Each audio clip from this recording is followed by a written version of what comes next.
Wildfires don't destroy, they transform.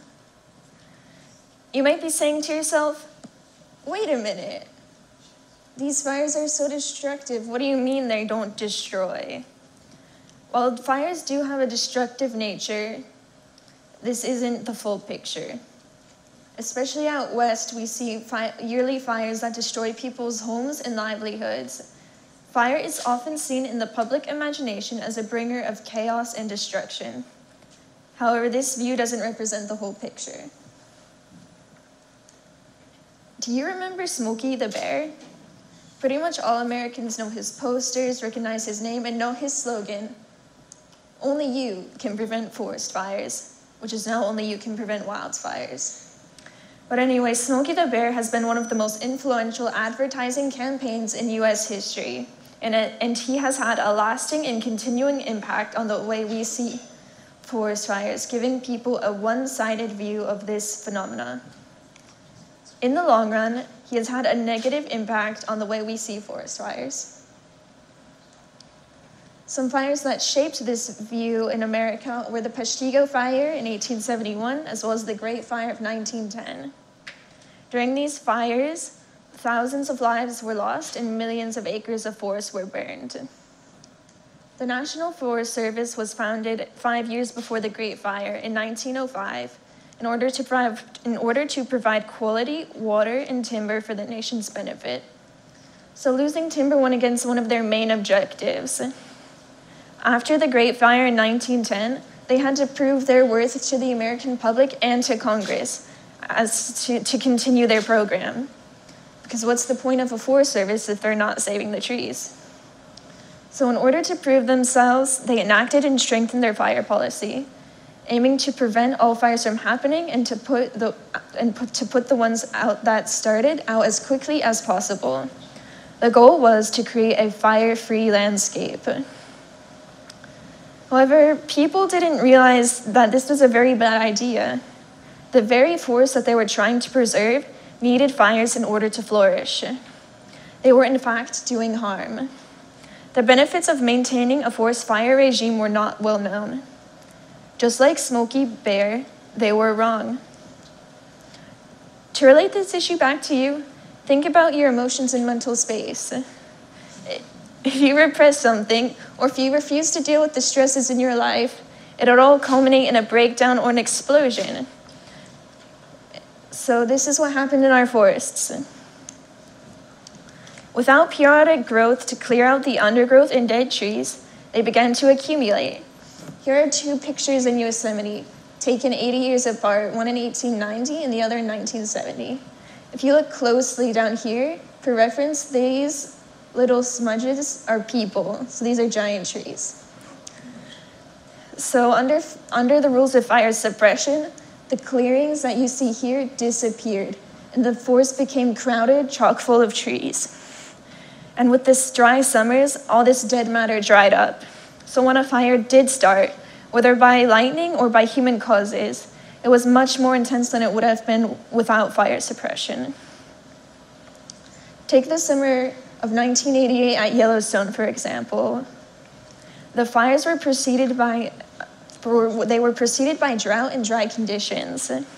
The fires burned from June all the way till September, eventually burning over 790,000 acres throughout the park. Firefighting efforts cost upwards of $120 million, yet they hardly seemed to make a difference. Human efforts were proving fruitless with this event. So what did end up stopping the blaze that the humans could not? It was a 1/4 inch of snow. You see, it's important that we crash and burn every once in a while. It gives you perspective and allows for you to start anew. If we forever refuse change and disturbance in our lives, then tension would begin to build. By creating more space, we have room to grow. The ecosystem managed to take care of itself in the end, but because of the intense media attention that these events received, many people thought that Yellowstone would not recover. But it has recovered, with only the moose populations yet to bounce back. And without fire, new growth will grind to a halt in forests with fire-adapted and fire-dependent plants.